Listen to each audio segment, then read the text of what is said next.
This brings us to step number 2. You want to create a sale by forgetting about the sale. Now you'll find as we go along that each of these concepts are related to each other, and by doing one, you're actually employing some, if not all, of the various concepts. So now we've talked about focusing on the customer, and in order to do that, you need to avoid talking about yourself and your products. Well, I want you to take it one step further. I want you to forget about making any sale at all. I want you to be purely altruistic at this point. And don't worry, this will lead to more money and at higher margins. So let me explain. I want you to be authentic. Now, as we discussed in previous videos, IT buyers believe that salespeople have their own interests at heart. Well, I want you to have your client's best interests at heart. I want you to forget about the sale and simply approach this from the standpoint that your goal is to find out what their problems are and whether what you offer is a good match. That's all. Now, I have found that it's too difficult to focus on the customer and their problems and the sale. And that's why I'm asking you to forget about it. Because when you focus on the sale, all you're doing while the customer's talking is thinking about the next sales process, the next step in the sales process, a counter to their objection.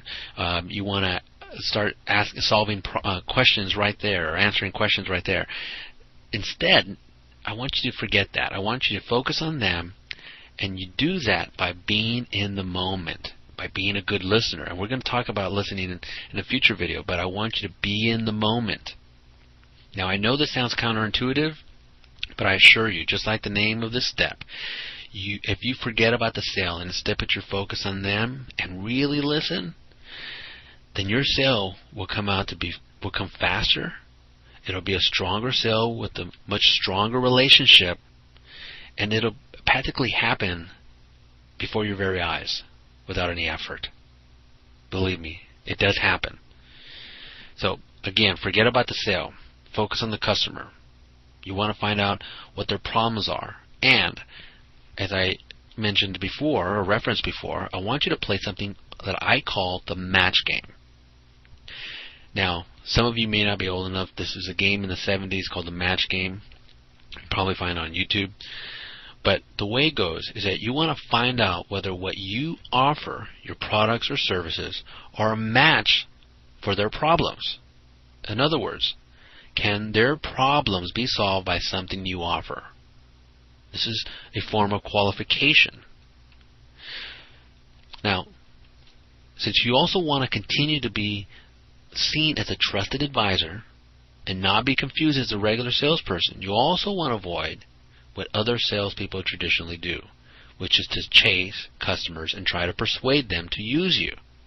Now, there's a time and a place to be persistent, and some of our advanced strategies will help you stay positioned as a trusted advisor while being aggressive in your prospecting efforts. But for now, remember, salespeople chase and persuade, and you want to avoid that. On your first calls, chasing and persuading are going to seem pushy. So no, do not do that. Instead, as I mentioned, focus on the problem. Ask questions. Let the customers drive the conversation.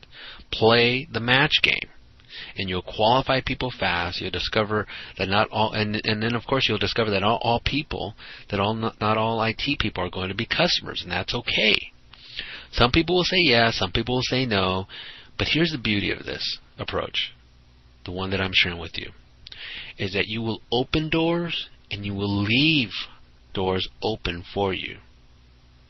Now, traditionally, if you call a salesperson with the same, oh, hi, I'm such and such person calling from such and such company, and we do this, and we solve that, and blah, blah, blah, well, people close the door. Sales resistance wall goes up. They close the door. Sorry, I'm not interested. Their reply might be something like, well, you're selling IBM. I'm an HP house because you just led with product, and they don't like that product that you just led with. So they say, well, I don't buy Sun. I buy IBM. I'm this house. I'm that house. Whatever the reply might be. But basically, they're just slamming the door shut on you. And if you try to call them again, it just becomes harder because now they've tagged you as a salesperson. So instead of doing that, this approach that I've just discussed with you, Actually, when you create a two-way dialogue with a prospect and it turns out that there's no match, remember, the window of opportunity doesn't close. It just moves around a lot. So with this approach, you leave the door open. You don't come across as a typical sales rep, which is refreshing to them. You weren't pushy and try to persuade them to use or discuss a product or solution that they weren't interested in. And so basically, you've left the door open. You've made it easier for you to come back again and again. You've built rapport, you've built some trust, and you don't seem like a typical salesperson. That's the beauty of this approach. Now, we'll have more in the next video, so I hope you found this valuable, and here's to your success, and we'll see you again.